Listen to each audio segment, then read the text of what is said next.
Hello दोस्तों, स्वागत करते हैं आपका अपने YouTube channel genius hub academy पर। मैं विकास गुप्ता आप लोगों को इस प्लेटफॉर्म पर क्लास 10 का फिजिक्स पढ़ा रहा था, जिसमें चैप्टर हमारा चला था चैप्टर नंबर 2, जिस चैप्टर का नाम है गोलीय पृष्ठों से प्रकाश का परावर्तन। तो एक कक्षा 10 के भौतिक विज्ञान में हम लोग चर्चा कर रहे थे गोलीय पृष्ठों से प्रकाश के परावर्तन के बारे में। इसके पहले हम लोगों ने गोलीय पृष्ठों से प्रकाश के परावर्तन में हमने क्या क्या देख रखा है। इसके पहले हमने देखा था गोलीय पृष्ठों से प्रकाश से परावर्तन, जिसे हम गोलीय दर्पण कहते हैं। तो गोलीय दर्पण क्या होता है, गोलीय दर्पण कितने प्रकार के होते हैं, तो हमने उसमें देखा था 2 प्रकार के होते हैं, अवतल दर्पण और उत्तल दर्पण, जिसे इंग्लिश में कहते हैं कॉनकेव एंड कॉन्वेक्स मिरर। उसके बाद फिर हम लोगों ने चर्चा की थी कि कॉनकेव और कॉन्वेक्स मिरर जो हैं ये उत्तल और अवतल दर्पण है, इससे संबंधित कुछ परिभाषाएं थी, जैसे वक्रता केंद्र क्या होता है, मुख्य फोकस क्या होता है, वक्रता त्रिज्या क्या होती है, और भी बहुत सारी बातें, अभिलंब क्या होता है, मुख्य फोकस क्या होता है। इन सब चीज़ों के बारे में हमने बहुत अच्छे से डील किया था, अच्छे से स्टडी किया था, पढ़ा था हम लोगों ने। आज उसी के सिलसिले में उसके आगे फिर हम लोग पढ़ेंगे। ये सब पढ़ने के बाद फिर हमने और ये भी सीखा था कि प्रकाश जब प्रतिबिंब बनाते हैं प्रकाश के द्वारा अवतल दर्पण से चाहे उत्तल दर्पण से, तो प्रतिबिंब बनाने के कौन कौन से नियम हैं। तो हमने 3 नियम पढ़े थे, मैं फिर से रिकॉल करा रहा हूँ कि यदि कोई प्रकाश की किरण मुख्य अक्ष के समांतर जाती है, यदि कोई प्रकाश की किरण मुख्य अक्ष के समांतर जाती है तो वह परावर्तित होकर के मुख्य फोकस से होकर जाएगी या जाती हुई प्रतीत होगी। जरा एक बार फिर से रिकॉल कर लेते हैं तीनों नियम, क्योंकि उस बिना तीनों नियम के आप लोग प्रतिबिंब नहीं बना पाओगे। और मैंने ये भी कहा प्रतिबिंब बनाने के लिए बेटा कम से कम 2 किरणों की आवश्यकता होती है, कम से कम 2 किरणों की आवश्यकता होती है प्रतिबिंब बनाने के लिए। तो चलिए स्टार्ट करते हैं प्रतिबिंब बनाने के नियम कौन कौन से होते हैं। तो ये मान लीजिए हमारे पास कौन सा दर्पण है, ये हमारे पास अवतल दर्पण। क्यों बेटा अवतल दर्पण है, क्योंकि इसका परावर्तक पृष्ठ अंदर की ओर दबा हुआ है।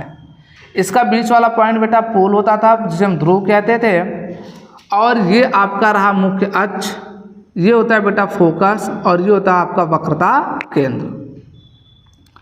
फिर इधर देखेंगे आप, अब क्या होता है बेटा आपका ये, अब कोई प्रकाश की किरण यदि मुख्य अक्ष के समांतर गई, ये क्या है बेटा आपका मुख्य अक्ष है, मुख्य अक्ष के समांतर यदि कोई प्रकाश की किरण गई ऐसे, तो बेटा वो कहाँ से परावर्तित होगी, परावर्तित होकर मुख्य फोकस से जाएगी। ये पहला नियम कहता है। इसका मतलब क्या, अगर कोई भी प्रकाश की किरण हम मुख्य अक्ष के समांतर लाएंगे तो हमें उसे कहाँ से ले जाना पड़ेगा, परावर्तन के पश्चात मुख्य फोकस से होकर जाना पड़ेगा। फिर बेटा हमने दूसरा नियम बताया था, अच्छा ये उत्तल दर्पण अवतल दर्पण के लिए हो गया।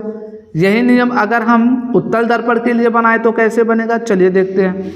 ये रहा बेटा आपका उत्तल दर्पण। तो कहोगे सर उत्तल दर्पण क्यों है, क्योंकि बेटा इसका परावर्तक पृष्ठ बाहर की ओर उभरा हुआ, देख रहे हो ये परावर्तक पृष्ठ बाहर की ओर उभरा हुआ है। इसके मध्य बिंदु को बेटा हम लोग कहते हैं पोल।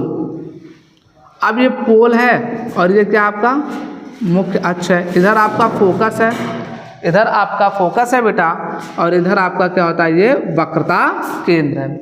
ये आपका फोकस है, इधर क्या है वक्रता केंद्र। तो एक बार ये भी क्वेश्चन पूछा जाता है कि अवतल दर्पण में मुख्य फोकस होता है, तो कहोगे सर दर्पण के सामने, मतलब अवतल दर्पण अगर ऐसे आप रखोगे बेटा, ऐसे अगर आप अवतल दर्पण रखो तो इसका मुख्य फोकस कहाँ आएगा, इधर की तरफ आएगा, मतलब इस दर्पण के सामने मुख्य फोकस होता है। लेकिन एग्जाम में क्वेश्चन फिर पूछेगा ये कौन सा दर्पण है, अवतल दर्पण है। क्यों, क्योंकि हमने मान लिया ये वाला जो पृष्ठ है बेटा पॉलिशदार है और ये कैसा है परावर्तक पृष्ठ। तो देख लो परावर्तक पृष्ठ क्या अंदर की ओर दबा हुआ है। अगर ये क्या है आपका पॉलिशदार है और ये क्या है बेटा आपका ये अंदर की ओर परावर्तक पृष्ठ धसा हुआ है, तो ये बेटा कौन सा दर्पण हो गया, अवतल दर्पण।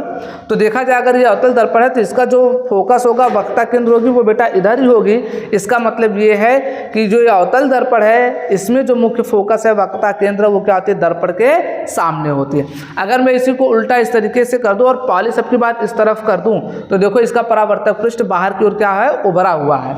परावर्तक पृष्ठ क्या बाहर की ओर उभरा हुआ है। अगर ये पॉलिश्ड वाला सरफेस है तो हमने मान लिया इधर पॉलिश किया गया है तो ये परावर्तक पृष्ठ हो गया बेटा। तो ये परावर्तक पृष्ठ बाहर की ओर क्या उभरा हुआ है, तो ये कौन सा दर्पण हो गया बेटा आपका, उत्तल दर्पण हो गया। अब उत्तल दर्पण में देखो इसके लिए फोकस कहाँ होगा बेटा, इधर होगा। तो उत्तल दर्पण के लिए फोकस जो होता है बेटा वो क्या होता है, दर्पण के पीछे होता है। ये क्वेश्चन ऑब्जेक्टिव में बन सकता है, इस बात को जरा ध्यान से सुनिएगा।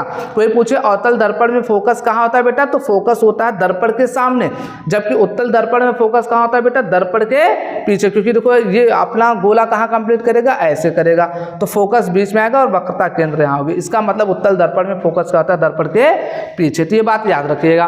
तो यहाँ से देखिएगा बेटा क्या हो जाएगा ये, अब कोई प्रकाश की किरण आई अगर मुख्य अक्ष के समांतर, तो क्या होगा, ये इस प्रकार परावर्तित होगी कि मानो ये कहाँ से आ रही है, मुख्य फोकस से। कहाँ से आ रही है बेटा, मुख्य फोकस से। तो ये बेटा आपका ऐसे ये परावर्तित हो जाएगी, मानो कहाँ से आ रही है, मुख्य फोकस से। ऐसे है तो कोई प्रकाश की किरण ऐसे है तो कैसे परावर्तित होगी, तो ऐसे परावर्तित होगी जैसे कहाँ से आ रही है बेटा, मुख्य फोकस से। ऐसे परावर्तित होकर ये निकल जाएगी। तो ये हो गया आपका बेटा दूसरा नियम। अब तीसरा नियम क्या है ये भी देख लो यहीं पे। तो तीसरा नियम मैं दोनों में बता देता हूँ, बड़ा ही कॉमन सा नियम है, बहुत ही कॉमन लॉ है, ध्यान से सुनना। ये इसका बेटा क्या हो जाएगा, पोल, ये हो जाएगा इसका किधर सी, और ये हो जाएगा इसका एफ। तो कहता है यदि कोई प्रकाश की किरण मुख्य अक्ष के यदि कोई प्रकाश की किरण वक्रता केंद्र से होते हुए आती है तो फिर वह उसी रास्ते से वापस चली जाती है। याद रखना ये तीसरा नियम है। यदि कोई प्रकाश की किरण हम वक्रता केंद्र से लाएंगे तो वापस परावर्तित होकर वह उसी रास्ते से वापस चली जाती है। और इसके पीछे का कारण क्या है, इसके पहले वाले लेक्चर में मैंने बहुत ही स्पष्ट तरीके से बता रखा है। तो जो लोग इसके पहले वाला लेक्चर नहीं देखे बेटा, वो इसके पहले वाला लेक्चर देख ले। उसको देखने के बाद यहाँ आपको प्रतिबिंब बनाने में बहुत मजा आएगा और बहुत आप आसानी से सीख सकते हो। इसके पहले जितना हमने लेक्चर अपलोड किया उसे बाई कंटिन्यू की तरीके से डेली आप वॉइस देखते रहिए, और आप डेली क्लास देखते रहेंगे, हम डेली वीडियो अपलोड करते रहेंगे। और आप डेली अगर देखते रहे तो आई एम श्योर कि आपका फिजिक्स में बेटा 25 मार्क्स का नंबर आता है, तो फिजिक्स में आप 25 में आउट ऑफ 25 लेकर आओगे, ये मेरी गारंटी है। लेकिन कब, जब आप डेली बेसिस पे मेरी ये क्लासेस आप देखते रहोगे। हम एक भी कॉन्सेप्ट आपका नहीं छोड़ेंगे, सारे के सारे कॉन्सेप्ट यहाँ पर डील करते हुए जाएंगे, एक एक कॉन्सेप्ट बताएंगे और आपको विद न्यूमेरिकल के साथ सिखाएंगे। तो अगर आई होप अगर आप लोग डेली हमारे इस चैनल से जुड़े रहते हैं, डेली आप हमारे क्लासेस को अटेंड करते रहते हैं, तो मैं ये गारंटी देता हूँ, श्योर करता हूँ कि बेटा आपके 25 में से तो आपके 25 मार्क्स जरूर आएंगे फिजिक्स में। ठीक है बेटा, तो आपसे हम उम्मीद करते हैं कि आप लोग डेली विजिट करोगे हमारे चैनल पर और डेली आप इस पर बने रहोगे। तो चलिए आगे बताते हैं। तो हमारे पास देखिए एक 3 नियम हो गया। पहला नियम क्या है बेटा कि यदि कोई प्रकाश की किरण मुख्य अक्ष के समांतर आती तो मुख्य फोकस से जाएगी। दूसरा हमने नियम बताया कि यदि कोई प्रकाश की किरण दूसरा नियम हमने आपको बताया नहीं, ये दोनों एक ही नियम है बेटा, गलती हो गई, ये दोनों क्या है बेटा आपका एक ही नियम है। कोई प्रकाश की किरण मुख्य अक्ष के समांतर आएगी तो कहाँ से आएगी, फोकस से। यहाँ आई तो इस प्रकार परावर्तित हुई जैसे क्या हो गई बेटा आपके मुख्य फोकस से जा रही है। अभी दूसरा नियम ये है। तीसरा नियम देख लो, एक नियम और है वो भी बता देते हैं। ये दोनों एक ही नियम है, ये अवतल दर्पण के लिए था बेटा और ये उत्तल दर्पण के लिए। ये भी देखो मुख्य अक्ष के समांतर आ रही तो कहाँ से गई, यहाँ मुख्य फोकस से जाते हुए प्रतीत हुई, और यहाँ मुख्य अक्ष से समांतर आए तो मुख्य फोकस से होकर गई। तीसरा नियम देखो क्या होता है बेटा, तीसरा नियम ये कहता है यदि कोई प्रकाश की किरण मुख्य फोकस से होकर आती है तो परावर्तन के पश्चात मुख्य अक्ष के क्या हो जाती है बेटा, समांतर हो जाती है। ये केस किसका, अवतल दर्पण का। ये देखो इधर हमने बना दिया उत्तल दर्पण का।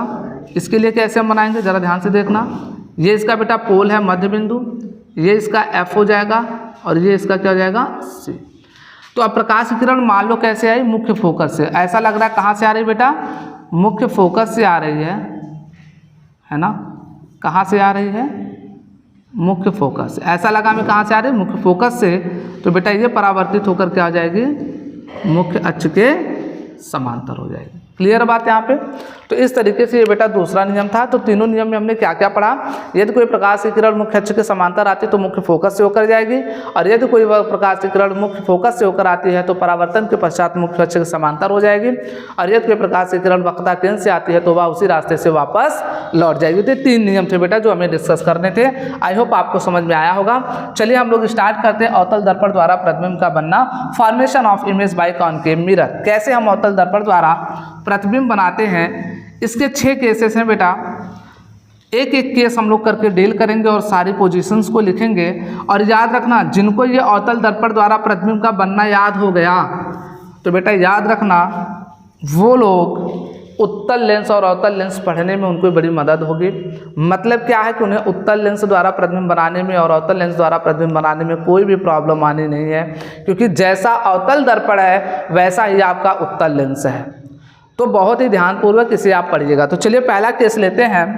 पहला केस ये बेटा कि जब वस्तु अनंत पर हो। पहला केस क्या है, जब वस्तु अनंत पर हो, जब वस्तु कहाँ पर हो बेटा, अनंत पर।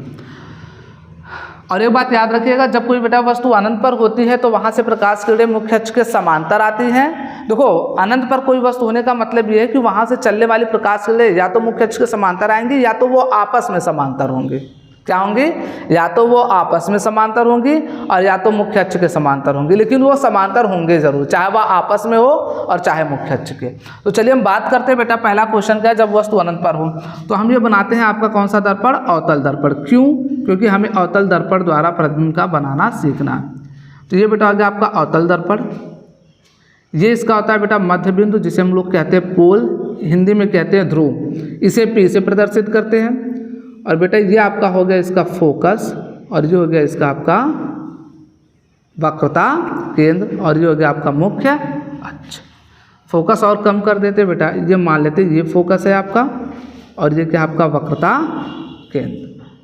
ठीक है, अब देखिए हमने क्या किया, वस्तु कहाँ है बेटा, अनंत पर। अनंत पर क्या होता है, वस्तु बहुत बड़ा होता है। अनंत पर वस्तु कैसा होता है, बहुत बड़ा होता है। तो यहाँ से चलने वाली प्रकाश किरणें बेटा आएंगी, सबसे पहले हमने बोला मुख्य अक्ष के समांतर आई प्रकाश किरण, ऊपर से भी नीचे से। अब हमने आपको सिखाया था प्रथम नियम, यदि कोई प्रकाश की किरण मुख्य अक्ष के समांतर आती है तो कहाँ से आएगी बेटा, मुख्य फोकस से होकर जाएगी। तो ये रहा बेटा आपका मुख्य फोकस। अब आप कहोगे सर कि कहाँ से गई ये प्रकाश किरण, मुख्य फोकस से होकर गई। तो एक बात बताइए, ये कौन सी किरण थी बेटा, आपतित किरण, और ये कौन सी थी, परावर्तित किरण। तो परावर्तित किरणें जहाँ मिलती है बेटा वहीं पे प्रतिबिंब का निर्माण होता है। जहाँ पर परावर्तित किरणें मिलती है वहीं पर प्रतिबिंब का निर्माण होता है। तो देखा हमने, ये परावर्तित किरण और ये परावर्तित किरण यहीं पर मिले, तो प्रतिबिंब कहाँ बन रहा है बेटा, फोकस पे। जहाँ एक दूसरे से मिलेंगी वहीं पर प्रतिबिंब बनेगा, इसका मतलब प्रतिबिंब कहाँ बन रहा है बेटा, फोकस पर बन रहा है। दूसरी सबसे बड़ा कैसा साइज का, देखो एकदम बिंदु साइज का, एकदम बहुत छोटा सा है, बिंदु साइज का है। देख नहीं रहे हो यहाँ पे किस साइज का है, बहुत बिंदु साइज का है, बहुत छोटा। और वस्तु क्या है, बहुत बड़ा है। प्रतिबिंब कैसा बना, बहुत छोटा। इसका हम लोग प्रैक्टिकल भी करते हैं, हम लोग यहाँ ऑफलाइन क्लासेस में बेटा आपको प्रैक्टिकल करके दिखाते हैं कि जब वस्तु हम अनंत पर रखते हैं तो उसका प्रतिबिंब हम यहाँ दिखाते हैं कि उसका प्रतिबिंब बहुत छोटा सा बनता है। इवन हम लोग यहाँ दिखा भी चुके हैं। ठीक है, तो हमने क्या, और हमने आपको बताया था बेटा कि प्रतिबिंब बनने के लिए कम से कम 2 किरणों की आवश्यकता होती है। इस वजह से हमने बेटा 2 किरण लिया, एक ऊपर से और एक नीचे से। क्लियर बात यहाँ पे। तो इस तरीके से बेटा आपका देखा जाए, अगर वस्तु की बात करें तो वस्तु कहाँ बन रहा है, तो वस्तु की स्थिति देखें अगर हम, पहला केस क्या है बेटा, वस्तु की स्थिति। दूसरा क्या होगा बेटा, हम लोग चर्चा करेंगे प्रतिबिंब की स्थिति, प्रतिबिंब की स्थिति। और तीसरी बात क्या होगा बेटा, प्रतिबिंब की प्रकृति, प्रतिबिंब का आकार। चलो लिख देते हैं प्रतिबिंब का आकार। और बेटा चौथी चीज़ है आपकी प्रतिबिंब की प्रकृति, प्रतिबिंब की प्रकृति। इंग्लिश में इसे कहते हैं बेटा नेचर ऑफ इमेज, इसे कहते हैं साइज ऑफ इमेज, इसे कहते हैं पोजीशन ऑफ इमेज, इसे कहते हैं पोजीशन ऑफ ऑब्जेक्ट। तो वस्तु की स्थिति कहाँ है बेटा, तो वस्तु कहाँ पर रखा गया है, तो कहोगे सर अनंत पर। प्रतिबिंब की स्थिति कहाँ है बेटा, तो कहोगे आप सर फोकस पर बन रहा है। और बेटा प्रतिबिंब का जो आकार वो कैसा है, बिंदु साइज, कैसा है, बिंदु साइज या बिंदु आकार का। और प्रतिबिंब कैसा बनता है बेटा, तो ये बनता है वास्तविक व उल्टा।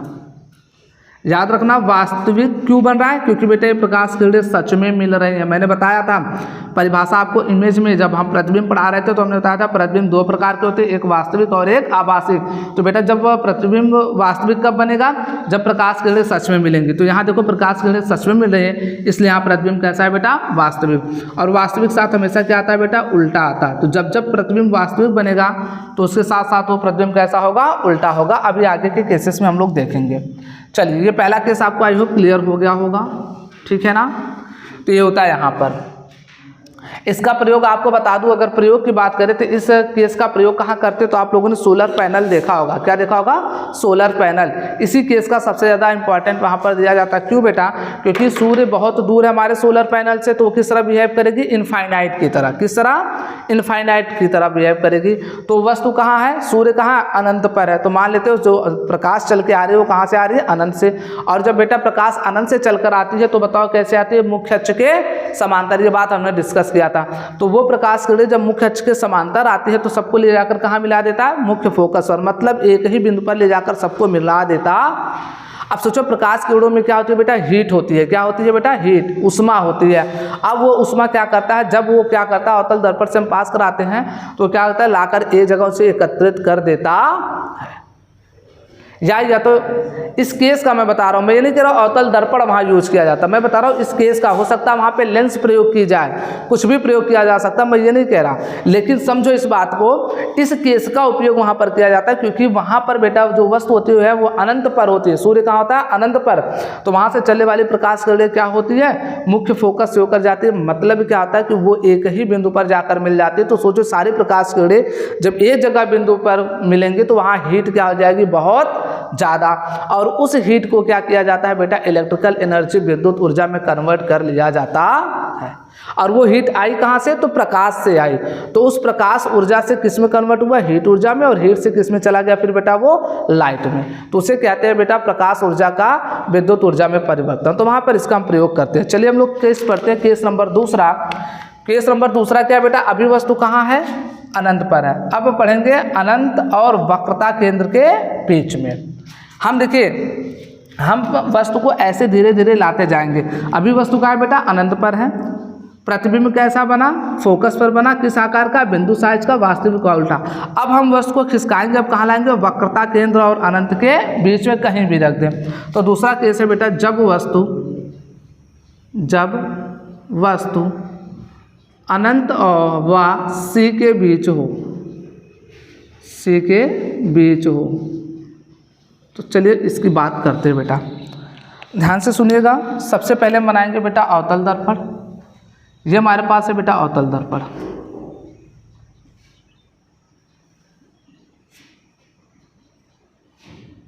और यहाँ से क्या होता है बेटा, ये आपका है पोल, ये क्या आपका फोकस, और ये है आपका सेंटर, और ये है आपका बेटा मुख्य अक्ष। तो देखो अब की बार हमने कहाँ रख दिया, वक्रता केंद्र और अनंत के बीच में हमने कहाँ रख दिया, यहाँ पर। अब हमने इसको ले गया यहाँ पे, तो ये कहाँ से मुख्य अक्ष के समांतर गई। हमने आपको बताया यहाँ पे वस्तु कहाँ रखा है, वस्तु इनफाइनाइट और वक्रता केंद्र के। तो इनफाइनाइट कहीं इधर होगा, वक्रता केंद्र, तीन दोनों के बीच में क्या है बेटा, आपका वस्तु है। अब वस्तु यहाँ पर तो हमने एक प्रकार से देखो, प्रतिबिंब बनाने के लिए कितने किरण की जरूरत है, दो। तो एक हम ले जा रहे हैं मुख्य अक्ष के समांतर। तो ये कहाँ से जाएगी बेटा, मुख्य फोकस से होकर निकल जाएगी। अब दूसरा प्रकाश किरण हम कहाँ से ले जाएंगे भाई, तो दूसरा प्रकाश किरण को हमारे पास दो नियम है ले जाने के। एक नियम बेटा ये है हमारे पास कि हम वक्रता केंद्र से लेकर जाएं तो वह उसी रास्ते से वापस लौट जाएगी। दूसरा नियम हमारे पास क्या, मुख्य फोकस से ले जाए तो कहाँ जाएगी, मुख्य अक्ष के समांतर। तो भैया देखो हम मुख्य फोकस से ले गए तो ये कहाँ हो जाएगी, मुख्य अक्ष के समांतर। ये अब देखो दोनों परावर्तित किरणें कहाँ पर मिली, हमने आपको बताया था प्रतिबिंब कौन बनाता है, तो बेटा परावर्तित किरणें बनाती है। जहाँ परावर्तित किरणें मिलती हैं प्रतिबिंब का निर्माण वहीं होता है। तो परावर्तित किरणें देखो कहाँ मिली, ये देखो ये परावर्तित किरण है और ये है, ये दोनों कहाँ मिली, यहाँ पर। तो यहाँ पर बेटा क्या बन गया, प्रतिबिंब। तो देखो यहाँ पर प्रतिबिंब कैसा है, वस्तु ऐसे रखा था तो प्रतिबिंब ऐसे आ गया, उल्टा बना कि नहीं बना। तो यहाँ से देखेंगे प्रतिबिंब, और देखो वस्तु से छोटा, वस्तु कितना बड़ा है, इतना बड़ा है, प्रतिबिंब इतना बड़ा, तो वस्तु से छोटा बना है प्रतिबिंब। तो क्या लिखेंगे, अब की बार वस्तु कहाँ है बेटा, इनफाइनाइट व सी के बीच में, इनफाइनाइट व सी के बीच में, मतलब वक्रता केंद्र के बीच में। प्रतिबिंब कहाँ बना बेटा, सी और एफ के बीच में, सी व एफ के बीच में। प्रतिबिंब का आकार कैसा है बेटा, तो कहोगे सर वस्तु से छोटा है। क्या है, वस्तु से छोटा है। और प्रतिबिंब की प्रकृति कैसा है, तो बेटा प्रकाश किरणें सच में मिल रही हैं तो कैसा है, ये वास्तविक है। और आप देख भी पा रहे हो क्या है, उल्टा है, तो कहोगे वास्तविक व उल्टा। तो ये बेटा दूसरा केस हो गया। आई होप आपको समझ में आया होगा। चलिए बढ़ते हैं अगले केस की तरफ। तीसरा केस, अब की बार वस्तु कहाँ होगा, देखो हमने पहले अनंत पर रखा, फिर वक्रता केंद्र और अनंत के बीच में रख लिया। अब की बार कहाँ उठा के रख देंगे, वक्रता केंद्र पर। तो तीसरा केस है बेटा, जब वस्तु वक्रता केंद्र पर हो, जब वस्तु वक्रता केंद्र पर हो। अब जरा देखते हैं, ये रहा बेटा आपका क्या, अवतल दर्पण, ठीक। ये रहा बेटा आपका पोल, ये है बेटा आपका F और ये है आपका C और ये रहा मुख्य अक्ष। अब की बार कहाँ रखेंगे वस्तु? वक्रता केंद्र पर ही रखेंगे, क्योंकि बोला जब वस्तु कहाँ पर हो? वक्रता केंद्र पर। तो हमने बताया, फिर बता रहा हूँ, प्रतिबिंब बनाने के लिए कितने किरण की आवश्यकता है? 2। तो एक मैं ले जाऊँगा मुख्य अक्ष के समांतर, तो दूसरा कहाँ से आएगा? मुख्य फोकस से परावर्तित होकर जाएगा। अब देखो क्या हो जाएगा, दूसरा कहाँ से ले जाओगे? मुख्य फोकस से, तो परावर्तित होकर कहाँ से जाएगी? यहाँ पे। तो देखो प्रतिबिंब कहाँ बना? वक्रता केंद्र पर ही बना। और साइज देखो, क्या साइज दोनों बराबर नहीं है? जितना बड़ा बेटा आपका वस्तु है उतना बड़ा आपका प्रतिबिंब भी है। इसका मतलब क्या है? जब वस्तु आपका वक्रता केंद्र पर होता है तो बेटा उसका प्रतिबिंब भी कहाँ बनता है? वक्रता केंद्र पर ही बनता है। और सबसे बड़ी बात क्या है कि जो वस्तु की साइज होती है वही प्रतिबिंब की भी साइज होती है। मतलब प्रतिबिंब और वस्तु दोनों की आकार क्या होते हैं? बराबर होते हैं। बना कैसा? वास्तविक है और उल्टा है। तो चलिए इसके बारे में भी हम लोग लिख लेते हैं। अब की बार वस्तु कहाँ है? तो कहोगे C पर, वक्रता केंद्र पर। फोकस प्रतिबिंब कहाँ बना? तो कहोगे सर C पर, वक्रता केंद्र पर। प्रतिबिंब का आकार कैसा है? तो कहोगे सर वस्तु के बराबर, वस्तु के बराबर। और कैसा है? वास्तविक व उल्टा है। कैसा है? वास्तविक व उल्टा। तो ये बेटा आपके पास 4 केसेस, 3 केसेस हमने आपको पढ़ा दिया। आई होप आपको समझ में आया होगा। तब तक आप इतना केसेस नोट कीजिए। अभी हमारे पास 3 केसेस और हैं जो हमें डिस्कस करने हैं। अब उन 3 केसेस को अभी हम डिस्कस करेंगे। पहले आप इतना नोट करिए, फिर उसके बाद आगे उसको भी डिस्कस करते हैं।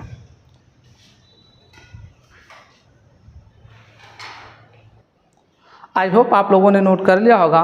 चलिए देखते हैं अगला केस हमारे पास। तो हमारे पास देखिए 3 केस हो गए। पहला केस क्या था बेटा? पहला केस ये था कि जब वस्तु कहाँ पर हो? अनंत पर। अब उसके बाद वस्तु को फिर हमने कहाँ लाया? वक्रता केंद्र और अनंत के बीच में। तीसरा केस हमने कहाँ रख दिया? वक्रता केंद्र पर। अब चौथा केस कहाँ जाएगा? वक्रता केंद्र और फोकस के बीच में। तो चलिए यहाँ लिखते हैं चौथा केस क्या है बेटा हमारे पास? जब वस्तु C और F के बीच हो, वक्रता केंद्र और फोकस के बीच में हो, तब देखते हैं बेटा इसका प्रतिबिंब कहाँ बनता है। चलिए देखते हैं। ये आपका क्या है बेटा?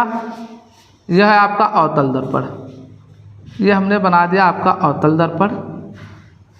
ये बीच वाला पॉइंट बेटा आपका क्या होता है? पोल होता है। अब यहाँ से हम बनाएंगे ये आपका फोकस। ये हो गया आपका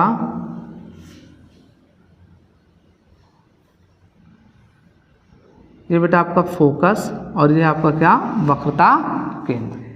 और ये रहा आपका बेटा मुख्य अक्ष। अब की बार वस्तु हमने कहाँ रखा? C और F के बीच में। हमने क्या बोला था बेटा? अगर आपको प्रतिबिंब बनाना है तो प्रकाश किरणें कितनी जरूरत है? 2। एक मैं ले जाऊंगा मुख्य अक्ष के समांतर। मैं एक हमेशा मुख्य अक्ष के समांतर ले जाऊंगा, इसलिए क्योंकि इससे बनाया गया इमेज बड़ा आसान होता है। तो हर बार हम क्या करेंगे? एक प्रकाश की किरण मुख्य अक्ष के समांतर ले जाएंगे। तो ये कहाँ से जाएगी बेटा? मुख्य फोकस से होकर निकल जाएगी। कहाँ से जाएगी? मुख्य फोकस से होकर निकल जाएगी। अब दूसरी प्रकाश किरण देखो हम कहाँ से ले जा सकते हैं? मुख्य फोकस से लेकर जाएंगे। कहाँ से लेकर जाएंगे? मुख्य फोकस से। तो ये भी हम ले गए मुख्य फोकस से, तो ये कहाँ से जाएगी बेटा? मुख्य अक्ष के समांतर। ये देखो यहाँ पे मिल रही है। तो ये कहाँ बनी बेटा? C के पीछे, या कह सकते हैं अनंत और वक्रता केंद्र के बीच में। तो वस्तु की स्थिति कहाँ है बेटा? तो आप कहोगे सर C और F के बीच में। C और F के बीच में। प्रतिबिंब की स्थिति कहाँ गई बेटा? तो कहोगे वक्रता केंद्र के पीछे, या ऐसे बोल दो C और अनंत के बीच में। C और अनंत के बीच में। फिर बेटा प्रतिबिंब का आकार कैसा है? तो देख लो वस्तु आपका इतना बड़ा है और प्रतिबिंब आपका इतना बड़ा। इसका मतलब वस्तु से बड़ा है। क्या है बेटा? वस्तु से बड़ा है। और कैसा प्रतिबिंब की प्रकृति? तो बेटा सच में मिल रही प्रकाश किरणें, तो क्या है? ये वास्तविक है। और क्या है? उल्टा है। वास्तविक व उल्टा बन रहा है। वास्तविक व उल्टा। क्लियर बात बेटा? अब चलते हैं हम लोग चौथे केस पर। हमारे पास चौथा हो गया। अब हमारे पास केस कौन सा है? पांचवा केस क्या होगा? देखो जरा, हमने कहा रखा C और F के बीच में कहीं रख दिया। अब की बार पारी कहाँ है? F पे रखने की। तो रखेंगे जब वस्तु F पर हो, मतलब फोकस पर। जब वस्तु एफ पर, मतलब ब्रैकेट में लिख लो बेटा फोकस पर हो। कहाँ हो? फोकस पर हो। तो देखते हैं बेटा इसका प्रतिबिंब कैसे बनेगा। तो चलिए देखते हैं। हम सबसे पहले बनाएंगे बेटा ये दर्पण। ये आपका हमारे पास कौन सा दर्पण है? अवतल दर्पण। ये आपका हो गया बेटा पोल, जिसे हम लोग कहते हैं प्रतिबिंब। पोल को हम पी से डिनोट करते हैं, जिसे ध्रुव कहते हैं। ये है आपका फोकस और ये है बेटा आपका वक्रता केंद्र। अब की बार वस्तु हमने कहाँ रखा? फोकस पे। तो फोकस से प्रकाश किरण फिर कहाँ से ले जाएंगे बेटा प्रतिबिंब बनाने के लिए? समांतर। तो कहाँ जाएगी? फोकस से। अब की बात देखो, कोई प्रकाश की किरण में फोकस से नहीं ले जा सकता, क्योंकि हमारे पास क्या है? ऐसी कोई चीज़ें नहीं है। तो हम क्या फोकस से कैसे ले जाओगे? बताओ भाई, फोकस से ऐसे ले जाओगे? नहीं। अब हम फोकस से नहीं ले जाते तो कहाँ से ले जा सकते हैं? तो हमारे पास 3 नियम थे। मुख्य अक्ष के समांतर लेकर जाओगे तो कहाँ आएगी? मुख्य फोकस से होकर आएगी। दूसरा नियम पढ़ाया था बेटा कि यदि मुख्य फोकस से जाएगी तो मुख्य अक्ष के समांतर हो जाएगी, परंतु यहाँ मुख्य फोकस से लेकर नहीं जा सकते। और एक नियम क्या था? वक्रता केंद्र से जाएगी तो बेटा वापस उसी रास्ते से वापस हो जाएगी। तो देखो यहाँ पर एक वक्रता केंद्र है, अगर वहाँ से नहीं ले जा सकते तो कहाँ से ले जाओ? पोल से ले जाओ। तो जितने एंगल से पोल पर ले जाओगे बेटा वो उतने एंगल पर क्या हो जाएगी? परावर्तित हो जाएगी। इस तरीके से। तो बेटा देखो ये प्रकाश किरणें क्या है? समांतर है। आप चाहो तो यहाँ से भी ले जा सकते हो, ऐसी कोई बहुत बड़ी बात नहीं है।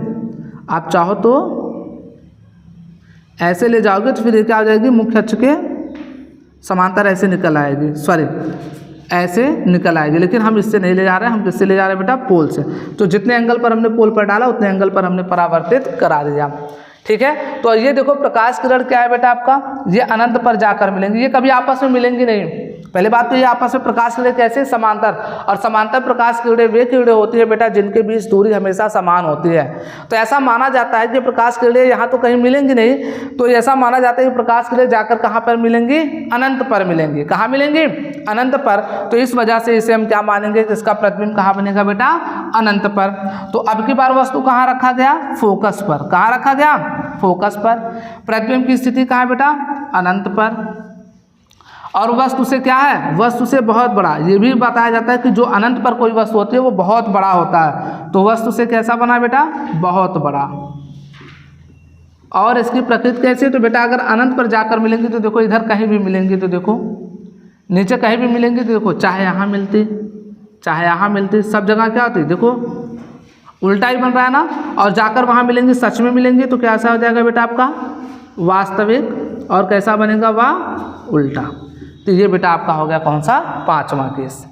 अब एक केस और बचा, वो भी हम लोग देख लेते हैं। Case number 6। केस नंबर 6 क्या कहता है? जब वस्तु, अब देखो वस्तु कहाँ रखोगे बाबू? F पर रख चुके ना। अब F और P के बीच में, मतलब फोकस व ध्रुव के बीच में। जब वस्तु फोकस व ध्रुव के बीच में हो, ध्रुव के बीच में हो, तो चलो अब इसको पढ़ते बेटा। ये रहा आपका कौन सा दर्पण? अवतल दर्पण। ये रहा आपका पॉलिश सरफेस, और ये बेटा इसका क्या नाम है? पोल।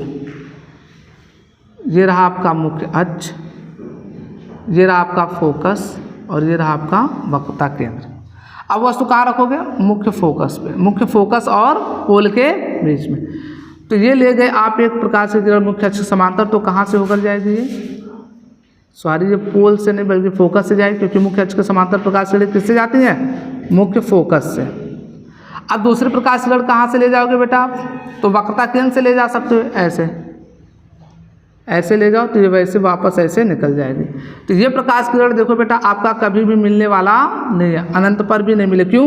क्योंकि ये लाइट डाइवर्जिंग है। क्या है ये प्रकाश किरण? डाइवर्जिंग है। देखो ये इधर जाना चाह रहा है, ये इधर, ये आकर जाकर कहीं मिलेंगे। अनंत पर तो क्या ये कहीं नहीं मिलने वाले। क्यों? क्योंकि ये किधर है, ये किधर है, तो कहीं मिलने के चांसेस नहीं है। तो बेटा ये सच में तो कहीं नहीं मिल सकते। तो हम क्या करेंगे? इसे पीछे बढ़ाएंगे, दर्पण के पीछे। तो हमको इसको ऐसे पीछे अगर हम ले जाएं, ऐसे परावर्तित किरण को, और इसको भी बेटा हम आगे बढ़ाएं, तो देखो जाकर यहाँ कहीं मिल गया, तो प्रतिबिंब ये यहाँ बनेगा। परावर्तित किरणों को अगर पीछे ले गए तो यहाँ बना कि नहीं बना, पीछे ले गए तो देखो यहाँ पे मिल रहा है ये, तो इसका मतलब क्या है, ये कहाँ प्रतिबिंब बना रहा है, दर्पण के पीछे। अच्छा, प्रकाश किरण यहाँ सच में तो नहीं मिली, तो बेटा अगर सच में नहीं मिले तो यहाँ वास्तविक प्रतिबिंब नहीं होगा, तो कैसा प्रतिबिंब होगा, आभासी होगा। और आभासी के साथ क्या है बेटा, सीधा भी है। कैसा है, वस्तु इतना बड़ा है, प्रतिबिंब इतना बड़ा, इसका मतलब वस्तु से क्या है, बड़ा है। तो अब की बार छठा केस क्या हो जाएगा बेटा, हमारे पास वस्तु कहाँ है, एफ व पी के बीच में, एफ व पी के बीच में। प्रतिबिंब कहाँ बना बेटा, तो कहोगे दर्पण के पीछे, दर्पण के पीछे। कैसा बना बेटा, तो वस्तु से बड़ा बना है, वस्तु से बड़ा। और कैसा है बेटा आपका, तो सच में नहीं मिली प्रकाश के लिए, तो प्रतिबिंब कैसा, आभासी व सीधा, आभासी व सीधा। तो ये बेटा हमारे पास 6 केस थे जिसको हमने आपको अवतल दर्पण द्वारा प्रतिबिंब का बनना सिखाया। ये करके हमारे पास 6 केसेस थे। अब मैं फिर से एक बार रिवाइज करा रहा हूँ, ध्यान सुनना। जब वस्तु अनंत पर थी तो बेटा उसका प्रतिबिंब कहाँ बना, फोकस पर बना, बिंदु साइज का बना, वास्तविक व उल्टा बना। दूसरे केस में हमने क्या सीखा बेटा, अनंत से हमने लाया, वक्रता केंद्र और अनंत के बीच रखा, तो प्रतिबिंब कहाँ बना बेटा आपका, फोकस और वक्रता केंद्र के बीच में बना, वस्तु से क्या बना, छोटा बना। तीसरे केस में हमने क्या रखा बेटा, तीसरे केस में हमने रखा वक्रता केंद्र पर, तो हमने देखा प्रतिबिंब भी बेटा वक्रता केंद्र पर बना, सेम साइज का बना, वास्तविक और उल्टा बना। चौथे केस में हमने क्या किया, वक्रता केंद्र और फोकस के बीच में रखा, तो प्रतिबिंब कहाँ बना बेटा आपका, सी और अनंत के बीच में बना, जो कि वस्तु से बड़ा बना, वास्तविक व उल्टा बना। उसके बाद पांचवा केस आया बेटा, हमने वस्तु को रखा फोकस पर, तो उसका प्रतिबिंब हमने देखा कहाँ बन रहा था, अनंत पर, वास्तविक व उल्टा और वस्तु से बहुत बड़ा। छठा केस हमने ये डिस्कस किया बेटा, जब आपका वस्तु कहाँ, फोकस और पोल के बीच, तो हमने उसका देखा प्रतिबिंब जो है कहाँ बना, दर्पण के पीछे बना, वस्तु से बड़ा बना, और साथ ही साथ क्या हुआ था, आभासी था और सीधा था। तो ये 6 केस थे बेटा आपके अवतल दर्पण के द्वारा। इसके बाद हम आपको पढ़ाएंगे उत्तल दर्पण के द्वारा प्रतिबिंब का बनना, लेकिन उसके पहले इस अवतल दर्पण के 6 केस को कैसे याद रखते हैं इसके बारे में हम आपको सिखाएंगे कि इन 6 केस को कितनी आसानी से याद रख सकते हैं। वैसे इसका सिंपल तरीका ये है कि ज़्यादा से ज़्यादा प्रैक्टिस करो, और याद रखना जब मैं न्यूमेरिकल कराऊंगा तो आपको ये 6 केसेस याद होने चाहिए, ताकि मैं वहाँ पर एक आपको अच्छे से कॉन्सेप्ट दे सकूँ, आपका न्यूमेरिकल कभी भी एग्जाम में गलत ना हो। उसके लिए आपको ये 6 के 6 जो आपके कैटेगरियाँ हैं, जो 6 केसेस हैं, ये आपको याद होने चाहिए। इससे फ़ायदा क्या होगा, ये जब मैं आपको क्वेश्चन कराऊंगा तो बहुत अच्छे से समझ में आ जाएगा। इस वजह से अगर जिन लोगों ने बेटा ये 6 केस याद कर लिए, उन्हें क्वेश्चन में कोई हरा नहीं सकता, मतलब कि उनका क्वेश्चन कभी गलत नहीं हो सकता, ये हम आपसे वादा करते हैं। इस वजह से हम सबसे पहले आप इन 6 केसेस को याद करोगे, बढ़िया से समझोगे और पढ़ोगे। चलिए ठीक है, आज के लिए बेटा बस इतना ही। मिलेंगे अगले वीडियो में, और अगले वीडियो में हम आप लोगों से चर्चा करेंगे उत्तल दर्पण द्वारा प्रतिबिंब का बनना, और उसके पहले हम लोग बताएंगे इन 6 केसेस को याद कैसे करते हैं। लेकिन मैं आपसे फिर कहता हूँ कि आप इसे प्रैक्टिस कर लेंगे तो आपके लिए बेटर होगा। चलिए आज के लिए बस इतना ही, थैंक यू।